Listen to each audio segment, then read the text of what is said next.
Halo Threadmates, kembali lagi bersama kami di podcast Starting Point yang diselenggarakan oleh Center for World Trade Studies Universitas Gadjah Mada. Nah, kali ini setelah 2 tahun kita berhibernasi, kita kembali dengan semangat yang lebih membara.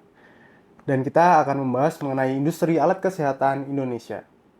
Nah, untuk menjawab pertanyaan dan membahas hal tersebut lebih mendalam, di sini sudah ada para narasumber yang merupakan tim riset Equity CBTS UGM juga.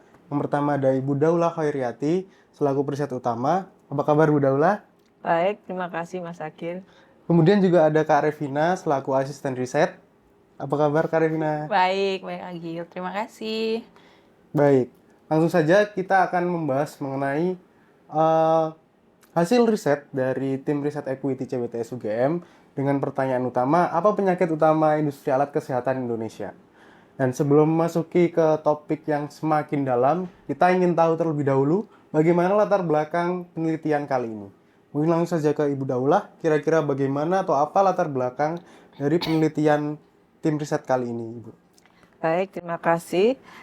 Riset ini adalah bagian dari program hibah universitas melalui Equity World Class University yang merupakan inisiatif dari Kemendikti Saintek yang bekerjasama dengan LPDP.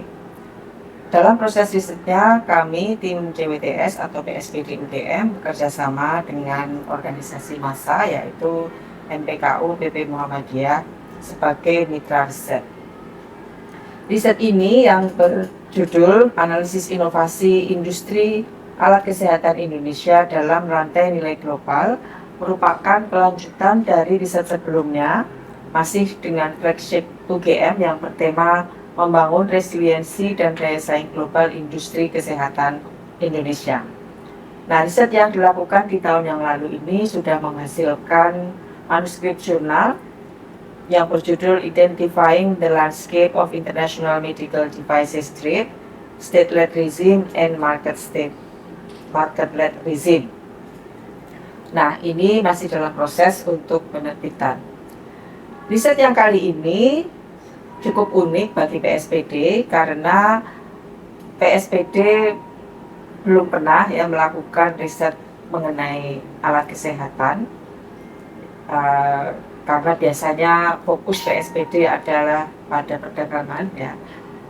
Sehingga kami kemudian merasa tertantang dengan riset ini untuk mencari koneksi antara industri alat kesehatan dengan perdagangan global terutama.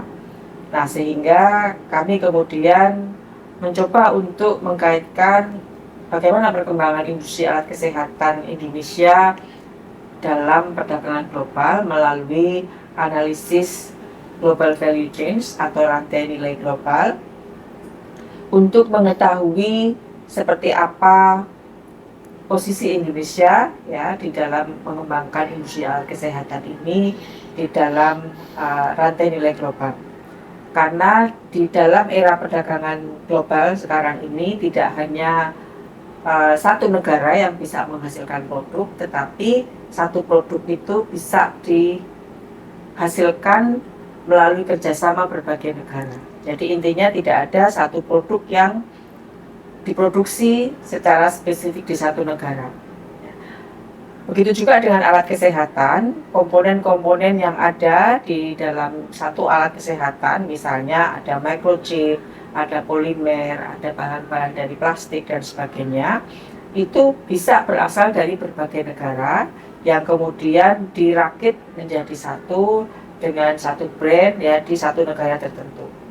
Sehingga ada potensi dari negara seperti Indonesia untuk bisa ikut ya masuk ke dalam rantai produksi suatu alat kesehatan, dan ini bisa juga meningkatkan posisi industri kita dalam alat kesehatan ini untuk menjadi lebih baik, menjadi lebih diterima oleh pasar global. Nah, akan tetapi selama ini Indonesia masih sangat tergantung pada impor ya. Hampir 70% ya kira-kira produk alat kesehatan ini diimpor. Kondisi ini kurang bagus ya bagi satu negara seperti Indonesia karena ketergantungan pada impor dapat menimbulkan kerentanan. Misalnya ketika ada konflik seperti yang terjadi sekarang di Iran ya, pasokan internasional terganggu. Nah, kalau itu menyangkut pasokan alat kesehatan, maka bisa kita bayangkan akan menelan korban, banyak orang sakit tidak bisa ditangani karena kelangkaan alat kesehatan. Nah, hal ini juga terjadi ketika pandemi COVID tahun 2019 ya. Jadi ada kebutuhan alat kesehatan yang cukup besar yang tidak bisa dipenuhi dari dalam negeri. Sementara banyak negara juga mencari alat kesehatan dari pasar internasional, dan kalau semua negara berebut itu untuk mendapatkan pasokan, maka negara seperti Indonesia bisa kalah. Nah, oleh karena itu pemerintah Indonesia berupaya untuk bisa mandiri dalam memproduksi alat kesehatan supaya kerentanan akibat gangguan pasokan secara global ini bisa diatasi. Nah, riset-riset terdahulu mengenai industri alat kesehatan ini seperti yang dilakukan oleh WEF pada tahun 2023 memprediksi bahwa industri ini akan terus tumbuh secara stabil dengan penjualan yang terus naik lebih dari 5% per tahun. Dan nilai pasar dari industri ini diperkirakan menyentuh 800 miliar dolar Amerika di tahun 2030. Hal ini menunjukkan bahwa potensi perdagangan global dalam sektor alat kesehatan menjanjikan untuk dikembangkan.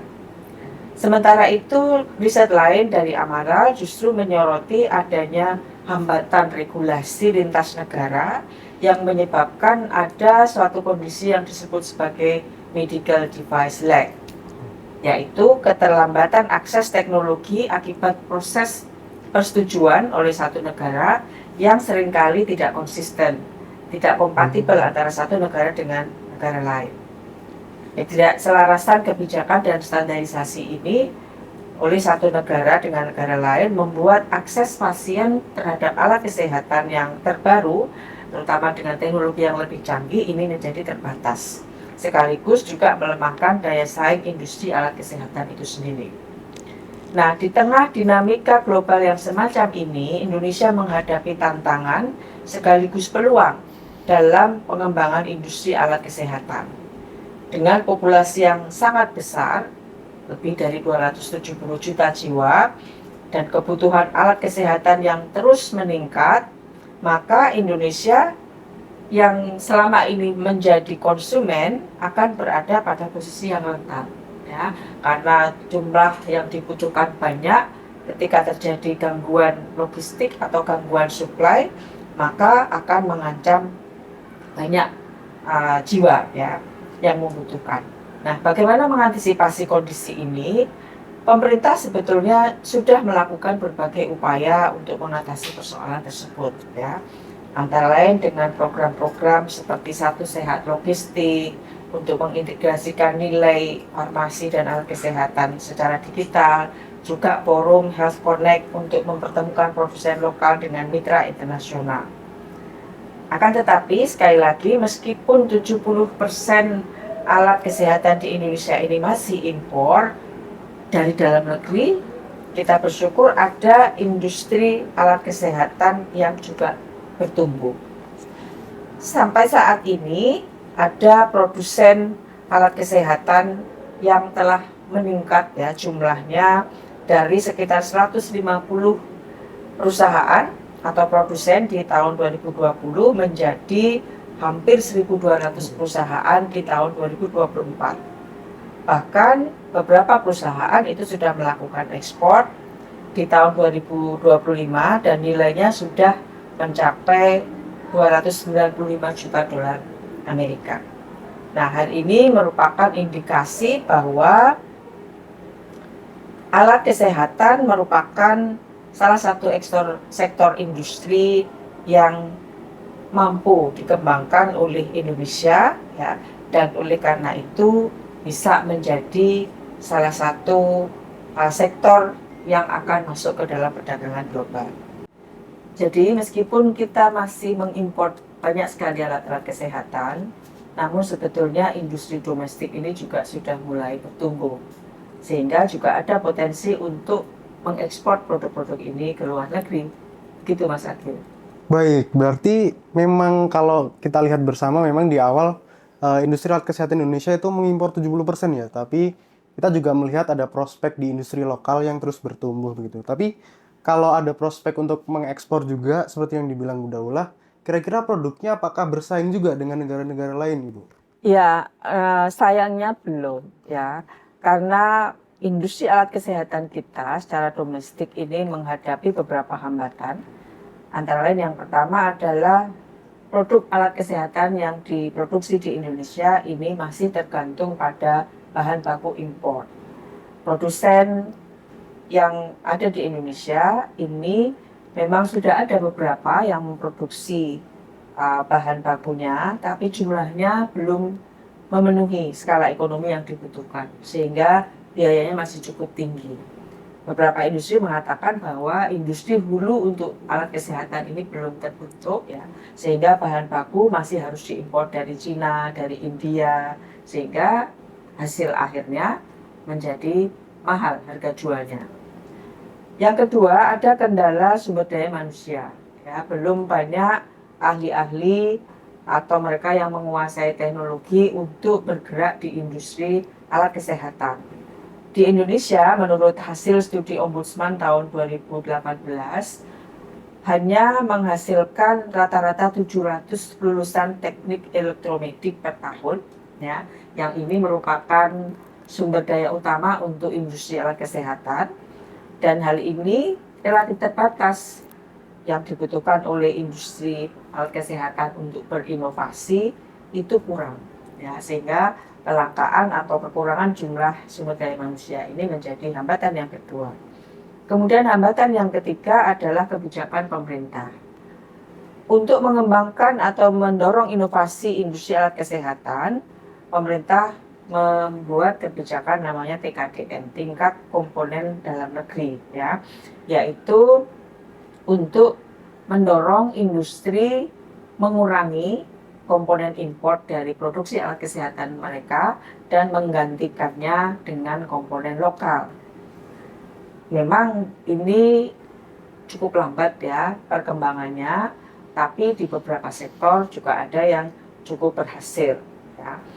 Nah, sehingga agak sulit Indonesia bisa bersaing dengan produk alat kesehatan dari luar negeri ya, karena ketiga keterbatasan ini. Nah, berdasarkan hal-hal tersebut, maka tim riset dari PSPG UGM melakukan kajian secara mendalam, kita melakukan fieldwork research, melakukan wawancara dengan berbagai stakeholder untuk memetakan posisi industri alat kesehatan Indonesia dalam rantai nilai global. Kami juga menganalisis potensinya, mengidentifikasi apa inovasi yang paling sesuai untuk memperkuat posisi Indonesia dalam perdagangan alat kesehatan global. Gitu Mas Andri. Baik, risetnya sangat menarik ya Trade sekalian. Mungkin kita bisa mendalami lebih jauh lagi. Kali ini kita ingin membahas lebih jauh mengenai lanskap industri alat kesehatan di Indonesia. Nah, mungkin bisa langsung ke Kak Revina, kira-kira seperti apa lanskap industri alat kesehatan di Indonesia berdasarkan hasil riset dari tim CWTS begitu. Oke, terima kasih Agil. Mungkin teman-teman juga ingat ya waktu COVID-19 di dekade awal ini 2020 itu di Indonesia masker langka, oksigen juga langka, dan harga-harga alat kesehatan juga melambung begitu. Ini menunjukkan betapa rapuhnya pasokan alat kesehatan di Indonesia. Hal ini terjadi karena di dunia saat itu rantai pasok global di dalam industri alat kesehatan itu terganggu.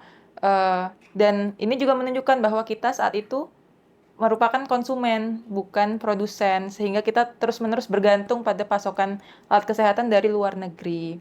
Nah, dari in-depth interview yang kami lakukan, Gil, pemerintah itu sadar akan situasi tersebut, sehingga sejak COVID ada banyak dorongan-dorongan kebijakan maupun aksi di kementerian itu yang mendorong ketahanan alat kesehatan di Indonesia. Jadi bahkan nomenklaturnya sudah berubah kalau di Kementerian Kesehatan dari kemandirian ke ketahanan kesehatan.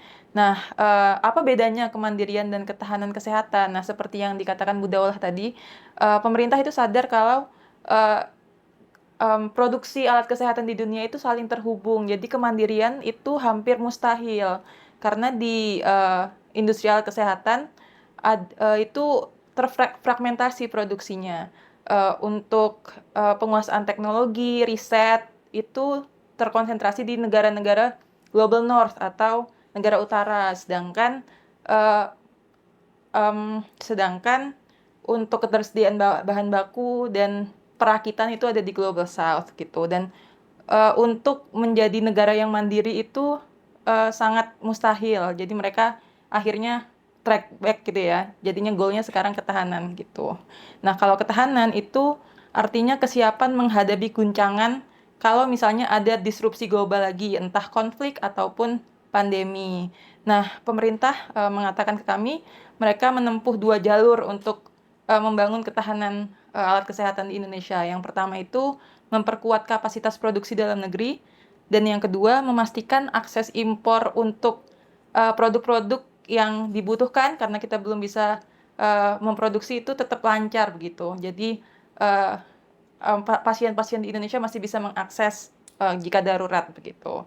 Nah, berdasarkan riset kami juga, instrumen utama yang digunakan oleh pemerintah untuk mencapai hal tersebut itu adalah TKDN, seperti yang disebutkan oleh Bu Daulah tadi. Nah, TKDN itu berguna untuk mengukur seberapa besar kandungan lokal di dalam suatu produk. Jadi, biasanya minimal di Indonesia itu 40% dari produk itu harus made by Indonesia atau dibuat di Indonesia untuk bisa masuk ke e-katalog pemerintah. Nah, ini kebijakan yang cukup baru, walaupun TKDN sudah lama digunakan, terutama di produksi produk elektronik dan otomotif, tapi pemerintah baru secara gercep gitu ya untuk menyeriusi alat kesehatan itu tahun 2022, jadi pasca COVID gitu.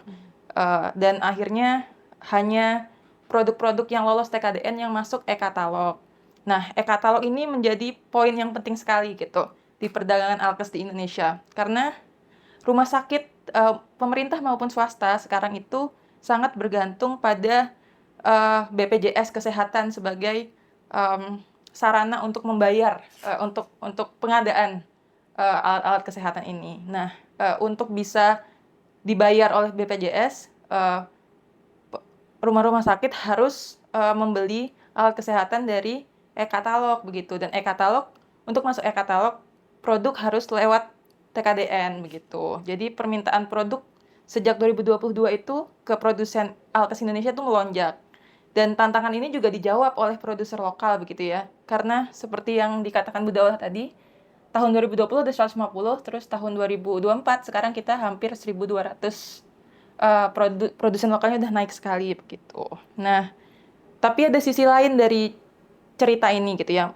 In hindsight ini sangat promising gitu. Tapi perdagangan globalnya yang justru tidak menjanjikan. Dari riset kami melihat data dari BPS, Badan Pusat Statistik, untuk industri alat kesehatan kita masih defisit 700 juta dolar di tahun 2025. Ekspor juga tahun 2025 kita menurun menjadi 581 juta dolar dari yang sebelumnya 589 juta dolar. Jadi ada banyak kesenjangan yang nyata antara kebijakan, ambisi pemerintah, dan mekanisme pasar maupun nilai industri yang real di perdagangan global begitu. Nah, diskrepansi ini kami lihat dari kerangka global value chain-nya Garevi. Karena penting untuk melihat di mana sih posisi Indonesia di rantai nilai global. Nah, dalam teori Garevi, rantai global ini biasanya dikoordinasikan oleh perusahaan pemimpin atau lead firm yang biasanya merupakan korporasi multinasional besar. Jadi kalau di negara-negara lain ada korporasi internasional yang masuk ke negara selatan biasanya yang menghimpun produksi alat kesehatannya. Tapi di Indonesia itu berbeda. Peran koordinator di Indonesia itu diambil alih oleh pemerintah begitu. Nah, ini yang menarik dari kasus Indonesia yang kami temukan di riset ini ya Gil ya. Karena pemerintah Indonesia mengisi 4 posisi sekaligus dalam rantai nilai pasokan alat kesehatan di Indonesia. Yang pertama, pemerintah itu konsumen terbesar untuk komoditas ini lewat BPJS dan e-katalog. Yang kedua, pemerintah juga berperan sebagai fasilitator karena dari wawancara-wawancara yang kami lakukan, pemerintah membuka keran investasi asing di Indonesia, pemerintah juga memfasilitasi pameran internasional, mendampingi perusahaan untuk tembus sertifikasi. Jadi banyak yang mereka lakukan juga sebagai fasilitator. Yang ketiga, pemerintah juga berperan sebagai produsen. Jadi pemerintah Indonesia juga punya BUMN sendiri untuk memproduksi alat kesehatan dan pharmaceutical, namanya PT Indofarma. Terus yang keempat, pemerintah juga sebagai pemerintah menjadi regulator, terutama lewat rezim TKDN dan e-katalog yang tadi.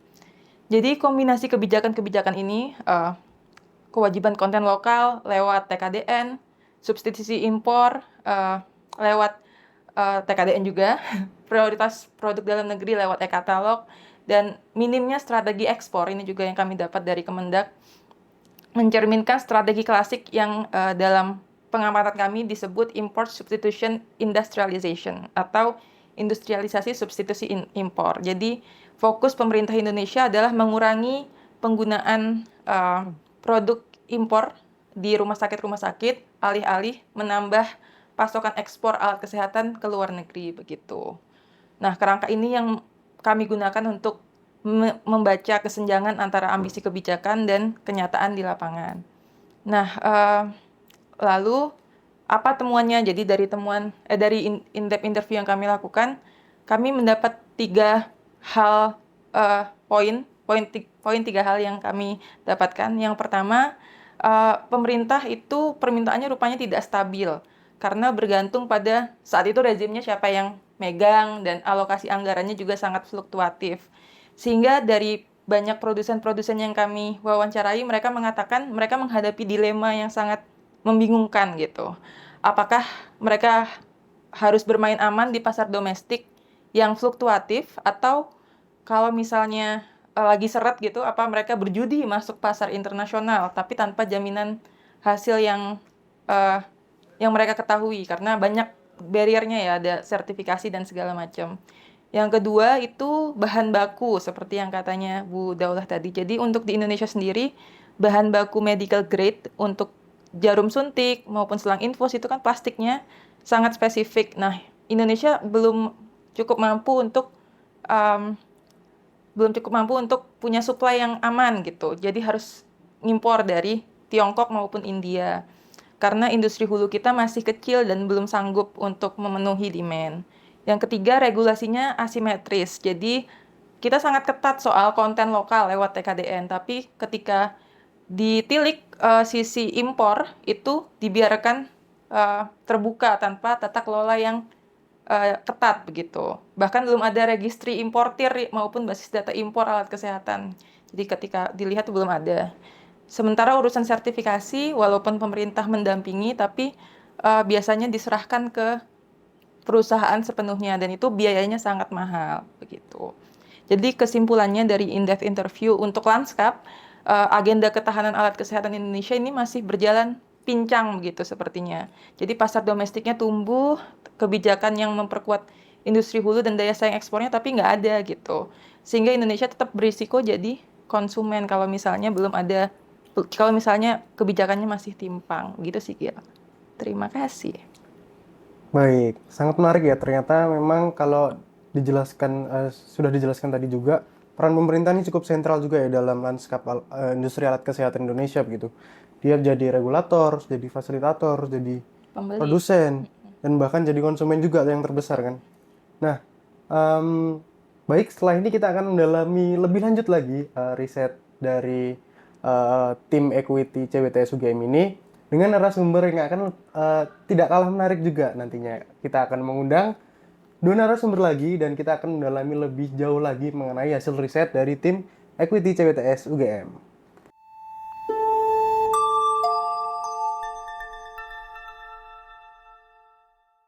Baik, kembali lagi dengan saya Febrian Agil dan kita akan memperdalam lebih jauh lagi mengenai industri alat kesehatan Indonesia. Dan kali ini sudah ada narasumber yang tidak kalah menarik, masih di tim riset Equity CWTS UGM juga. Di sini ada Kak Sabita selaku asisten riset. Apa kabar, Kak?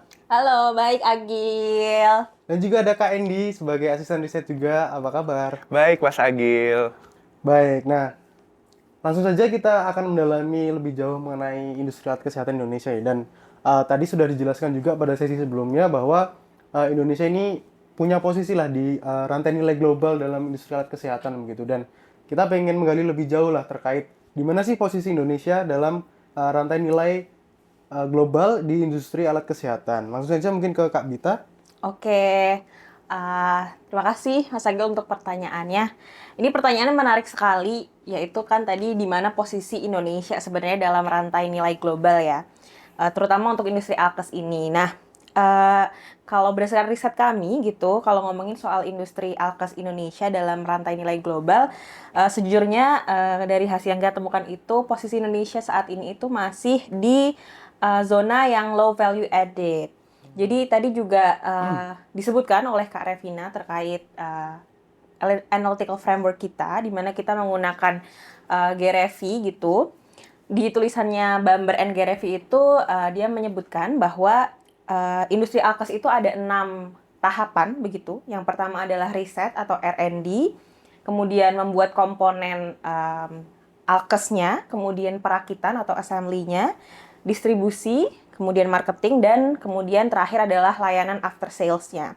Nah, kalau dari riset kita itu menunjukkan bahwa perusahaan lokal kita itu mayoritas masih stagnan di tahap perakitan atau assembly itu, sehingga nilai tambahnya itu kecil begitu. Nah, datanya ini kita dapatkan dari beberapa data begitu. Jadi kita triangulasi antara data interview dengan data-data sekunder, di mana pertama kita dapat data dari data sertifikat CPA-KB atau cara pembuatan alat kesehatan yang baik. Itu merupakan sertifikat yang wajib dikeluarkan oleh setiap perusahaan, dimiliki oleh setiap perusahaan dan produsen untuk bisa produksi dan juga distribusi alat kesehatan di Indonesia. Nah, kita membedah data-data itu, terus dari seribuan sertifikat yang ada di Indonesia itu, industri kita itu masih didominasi sama produk-produk yang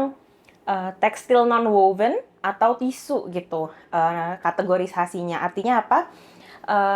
Itu masih misalnya contohnya tuh kayak hazmat atau masker ataupun kasa begitu. Jadi kalaupun ada alat rumah sakit atau alat bedah, itu tuh masih kategori yang risikonya rendah atau kompleksitasnya rendah juga, sehingga keuntungannya juga lebih kecil begitu.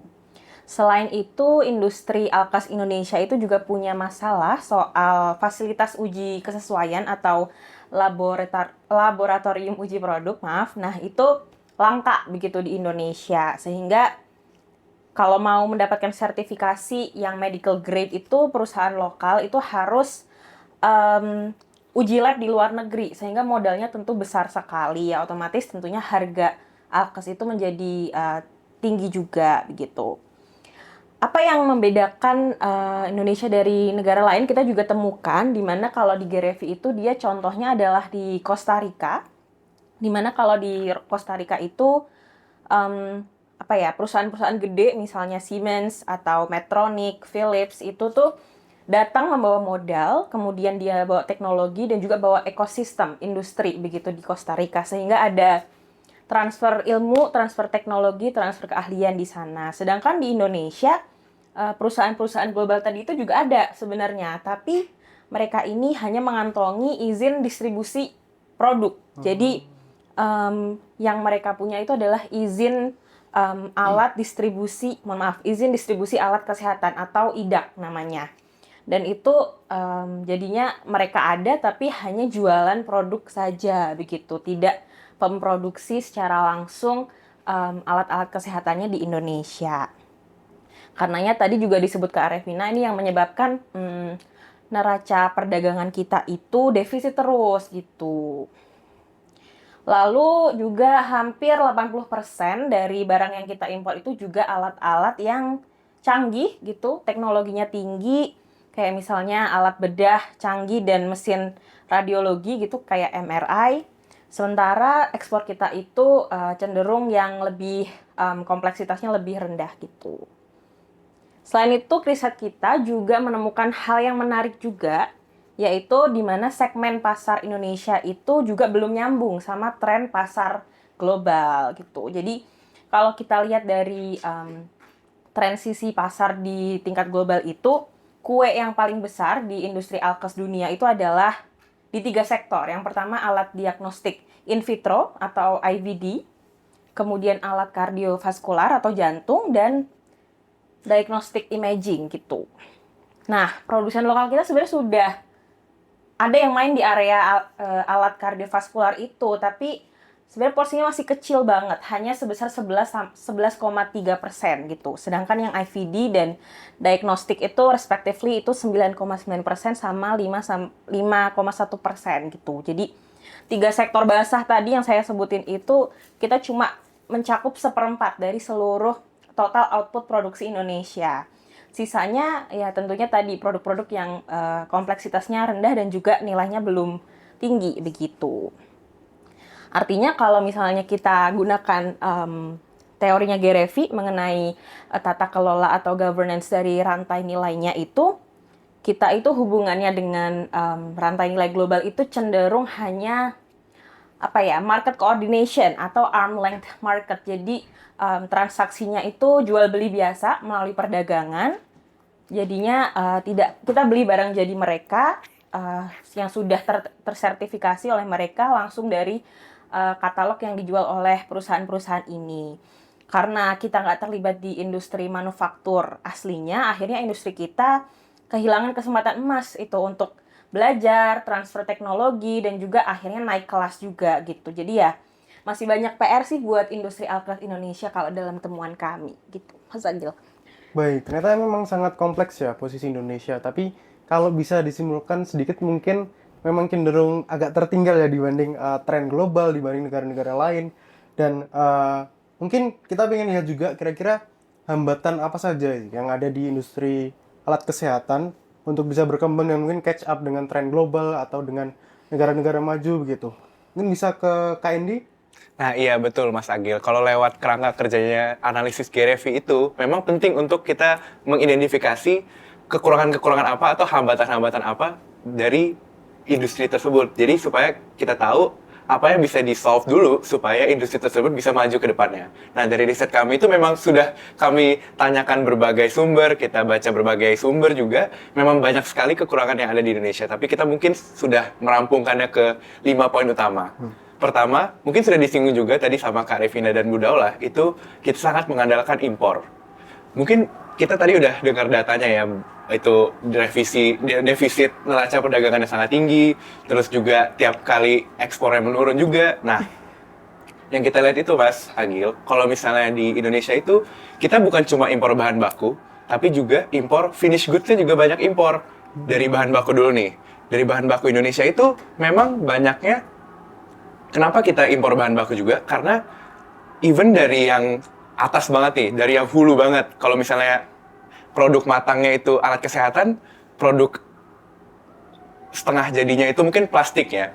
Atasnya lagi ada biji plastik. Yeah. Atasnya lagi, biji plastik itu datang dari byproduct minyak, metanol. Di Indonesia sampai sekarang cuma ada 1 produsen metanol di Bontang, namanya Kaltim Metanol. Dari bayangin satu Indonesia berapa banyak pulau, cuma ada 1 yang bisa produksi metanol. Alhasil juga industri hulunya sangat tidak terbentuk dong, jadinya sangat kecil untuk bisa memenuhi industri hilirnya. Lagi-lagi terus produk jadinya juga impor banyak.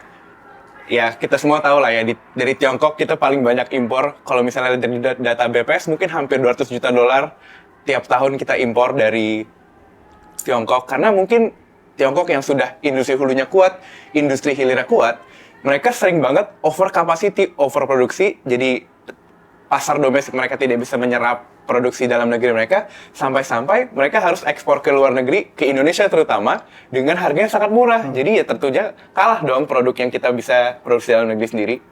Kedua, ada efisiensi anggaran. Pemangkasan anggaran rezim ini ya, terutama kita semua tahu, dari tahun 2024 kemarin aja, dana pagu untuk Kemenkes itu kepotong hampir 20 triliun kalau nggak salah, 20 triliun rupiah. Justru itu bakal banyak domino efek sampai ke daerah, di mana daerah tuh nggak bisa melakukan pengadaan alkes dengan optimal. Bahkan banyak banget, Mas Agil, cerita-cerita dari sumber-sumber kami, dari sumber kedua, ada beberapa distributor alkes atau pengusaha alkes tuh yang bayaran alkesnya itu ditunggak, Mas Agil, sama RSUD-RSUD-nya, karena ya lagi-lagi mereka tidak bisa bayar. Jadi mungkin tadi sudah disinggung sama Kak Revina ya tentang bagaimana pemerintah itu memang pembeli terbesar kan, tapi pembeli terbesar itu bisa dibilang unreliable, tidak bisa diandalkan untuk sumber yang utama. Ketiga, ada kurangnya insentif untuk riset atau penelitian.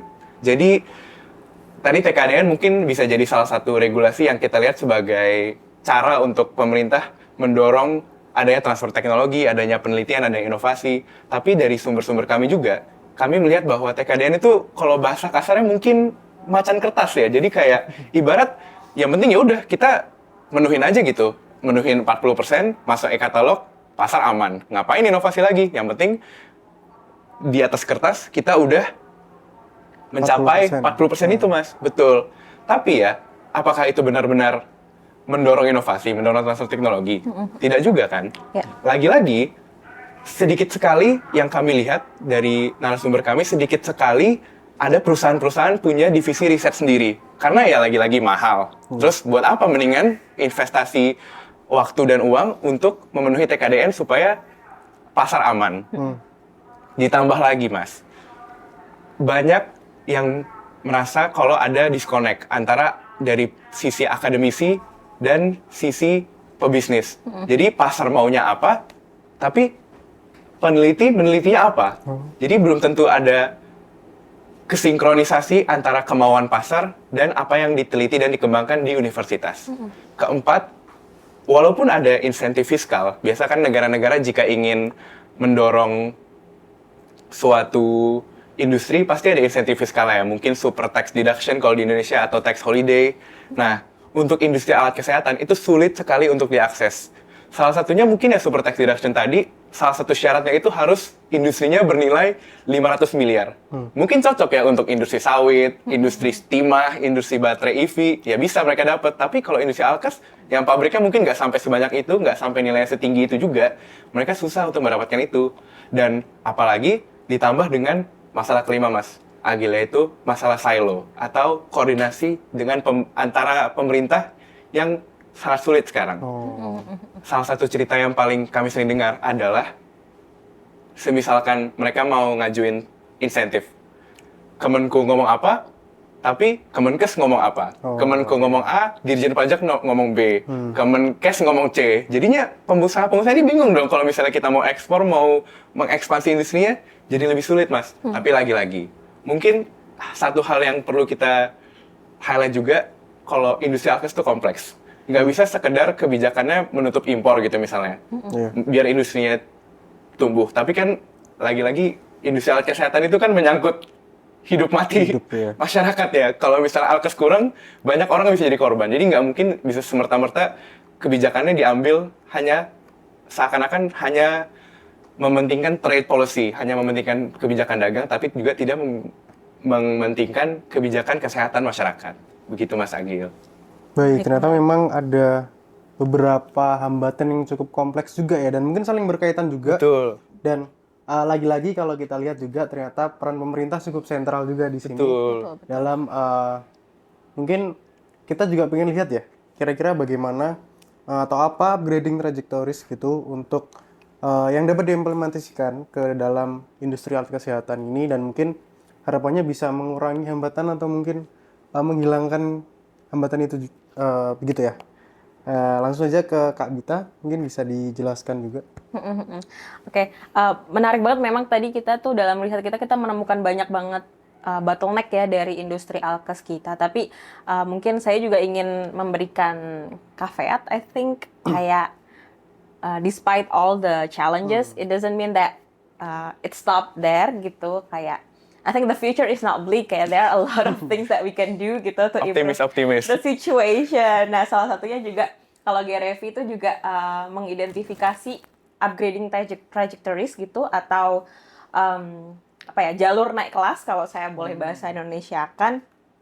Dan di teorinya GREVI itu ada 4 yang kalau diaplikasikan ke Indonesia kami pikir kita bisa kombinasikan gitu jadi dual track bargain gitu. Nah, pertama adalah jalur proses upgrading, yaitu sesuai dengan namanya kita produknya tetap sama tetapi prosesnya itu dibuat lebih efisien sehingga produksinya kita bisa lebih cepat, bisa lebih banyak dan akhirnya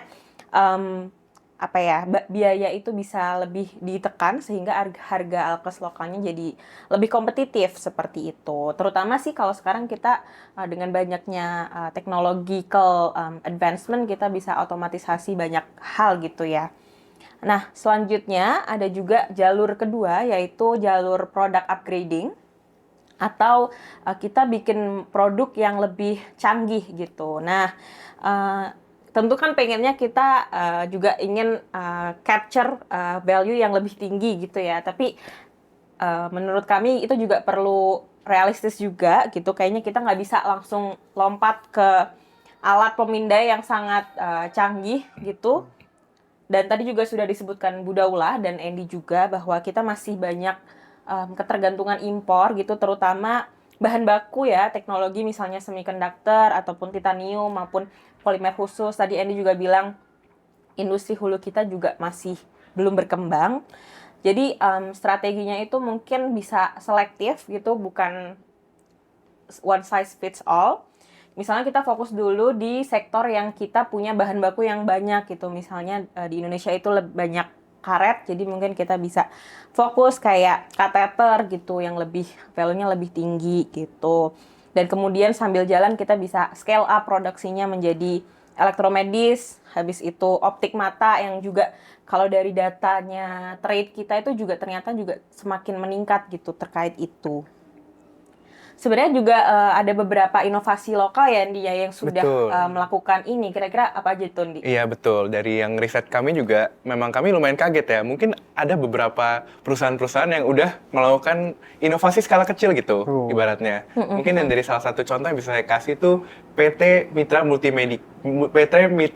Teknomedika, MMT ya singkatannya. Nah, itu tuh saya lihat di websitenya aja, mereka bikin benda-benda high-tech lah, seperti hyperbaric chamber, oxygen tank, dan beberapa produk-produk lain yang saya sebagai peneliti sosum saya tidak tahu itu apa, saking high-tech-nya ini. Dan ada juga mungkin, itu kan masuknya apa, Kak Wita? Proses upgrading kah? Atau? Iya, betul. Ya, betul. Itu udah masuk ke proses upgrading. Ada lagi contoh mungkin yang kita bisa lihat, ada salah satu narasumber kami juga menginfokan kalau PT-nya itu PT Mikonos, itu salah satu produsen mikroskop lokal. Nah, itu kan udah lumayan high-tech juga kan, Mas Agil? Dan juga patennya juga paten mereka sendiri betul. ya. Patennya paten sendiri loh, di CPA KB-nya berarti ya. Nah, ada lagi yang mungkin satu contoh lain dari yang functional upgrading, mungkin yang lebih ke kolaborasi itu dengan perusahaan luar. Jadi ada PT Graha Teknomedika namanya, dan Mindray. Mindray itu perusahaan dari Tiongkok. Perusahaan dari Tiongkok itu mereka joint venture untuk membuat produk-produk alkes yang high-tech, dan TKDN-nya juga udah mencapai lebih dari 40%, begitu Kak Bita. Dan bahkan juga setahu kami juga ini ya, udah dapat izin untuk ekspor gitu loh. Jadi lebih tinggi lagi gitu posisinya, dan artinya tuh ini bukti bahwa sebenarnya industri Indonesia itu bisa gitu untuk memproduksi dan upgrading ke arah sana. Nah, tapi untuk mendukung ini, tadi kan Andy juga menyebutkan ada beberapa government problems gitu ya. Artinya untuk mendukung ini tuh pemerintah itu juga mungkin perlu mengubah cara pandang terhadap TKDN juga, di mana mungkin TKDN ini tidak bisa hanya dilihat sebagai angka formalitas gitu, kita yang penting mencukupi 40%, tapi juga perlu ada insentif gitu untuk kita transfer teknologi yang lebih nyata dan juga mendukung reformasi lembaga-lembaga riset sehingga kolaborasinya tuh tetap hidup gitu dan bukan cuman menunggu teknologi impor aja. Selanjutnya yang terakhir yang keempat itu adalah intersectoral atau chain upgrading, yaitu kita lompat ke sektor baru tetapi masih berkaitan dengan kesehatan atau industri kesehatan.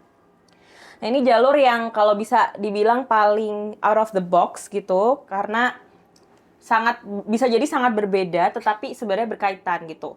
Sekarang kan misal posisi Indonesia itu kita ketergantungan bahan baku ya. Yang mana itu berkaitan dengan resource dan kita kan tidak bisa langsung menciptakan resource itu ada di Indonesia. Jadi kita bisa lompat misalnya ke teknologi digital gitu. Kita bisa fokus ke pengembangan software kesehatan yang misalnya berbasis AI ataupun diagnostic medical yang lebih advance dengan software tertentu atau aplikasi kesehatan lainnya begitu. Juga misal yang belakangan ini menarik juga adalah industri jasa kesehatan. Itu juga belakangan ini kami baca tuh meningkat juga gitu porsinya dalam industri Indonesia di kesehatan ini terutama gitu. Ada peluang juga untuk kita bergerak ke pasar yang lebih prospektif, yaitu pasar negara berkembang. Soalnya kenapa? Jadi riset dari WHO itu tuh menyebutkan kalau beberapa alat kesehatan di negara-negara maju yang dari negara-negara maju itu tuh tidak sesuai dengan kebutuhan negara-negara berkembang karena alasannya berbagai hal, tapi misalnya salah satunya terlalu kompleks untuk human resources di negara-negara berkembang yang mungkin tidak berpendidikan kalau negara-negara maju misalnya ya, di mana di negara berkembang kan juga masih sangat timpang gitu. Selain itu juga mungkin kebutuhan penyakitnya juga berbeda sehingga sebenarnya masih ada peluang gitu untuk kita bisa bergerak ke pasar yang lebih baru gitu, pasar alternatif. Jadi kesimpulannya sih itu ya, jalurnya tuh ada gitu. Sekarang tinggal gimana kita implementasikannya, untuk gimana cara kita mengkolaborasikan antara regulasi, riset, dan juga pelaku industrinya gitu untuk bisa jalan bersama gitu sih, Mas Agil. Baik, memang berarti kalau kita lihat bersama juga sesuai hasil risetnya tim riset equity CWTS ini, berarti memang tidak sesuram itu begitu. Betul. Masih ada hal-hal yang mungkin jadi opsi mungkin bagi pemerintah, bagi pelaku industri juga untuk bisa bersama-sama mengembangkan industri alat kesehatan di Indonesia ini begitu. Betul.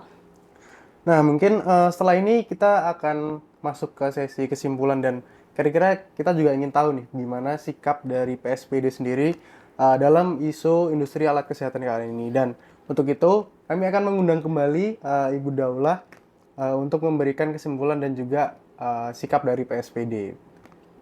Terima kasih kepada narasumber yang sudah ada kali ini, ada Kak Sabita dan Kak Endi. Ya, terima kasih.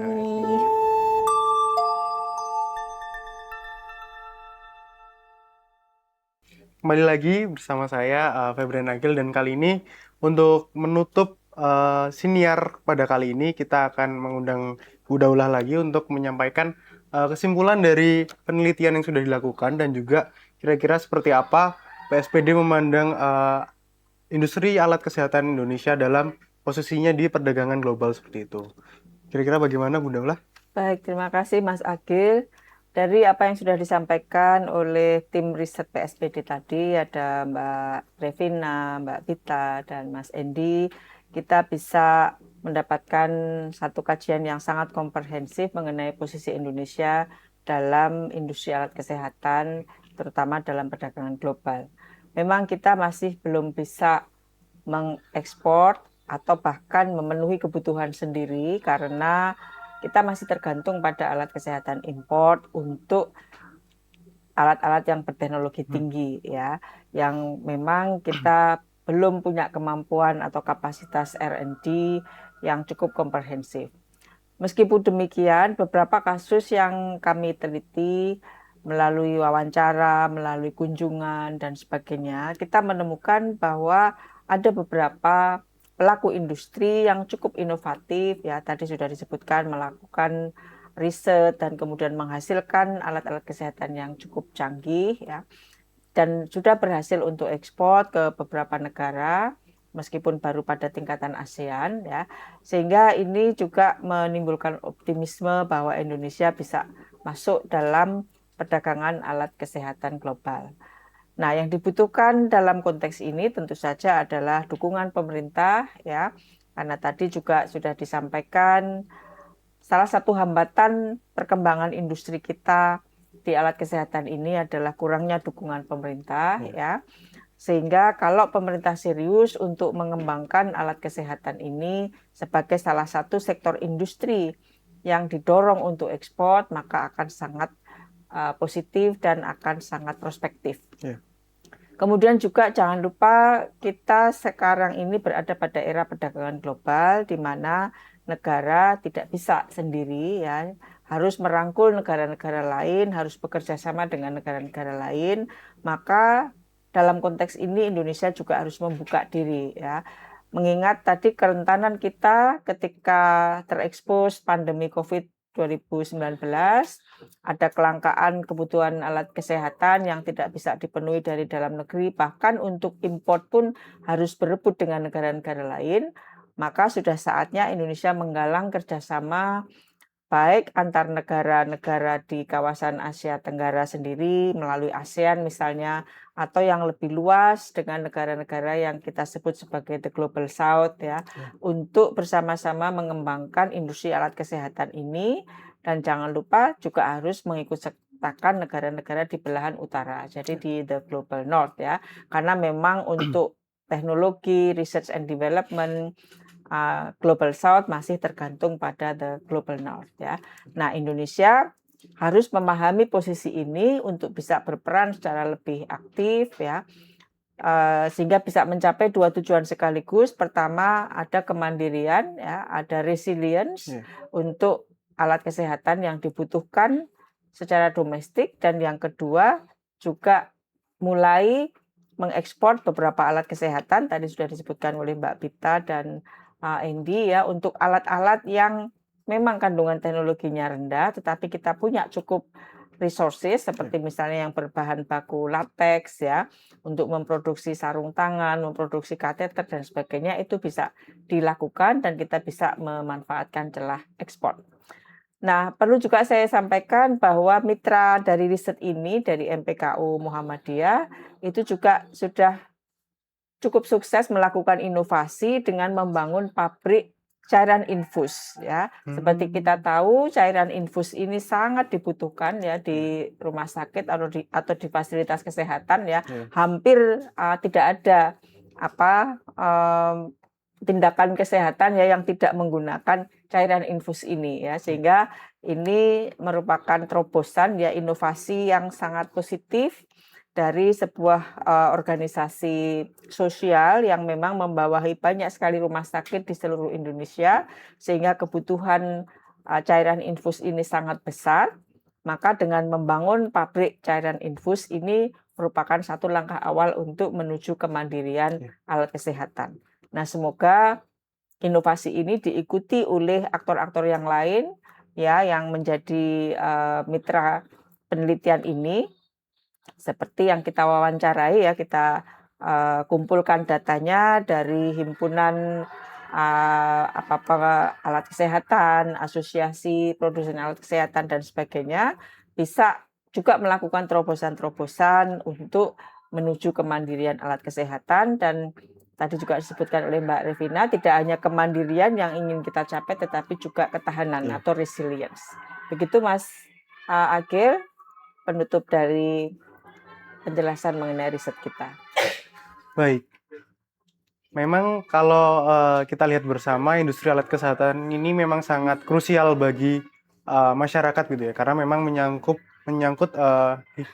hajat hidup orang banyak begitu. Dan kalau kita lihat juga berarti memang yang utama dari Kak Revina sudah jelaskan juga, yang utama adalah ketahanan industrinya, yang mana memang ujungnya atau akhirnya adalah atau kepentingan yang utama adalah kepentingan dari hajat hidup masyarakat atau kesehatan masyarakat begitu. Dan oleh karena itu memang eh, kita bisa melihat perlu adanya kolaborasi lintas sektor begitu, mungkin dari pelaku industri, dari konsumen, dari peneliti, dan yang paling utama tentunya dari pemerintah itu sendiri begitu.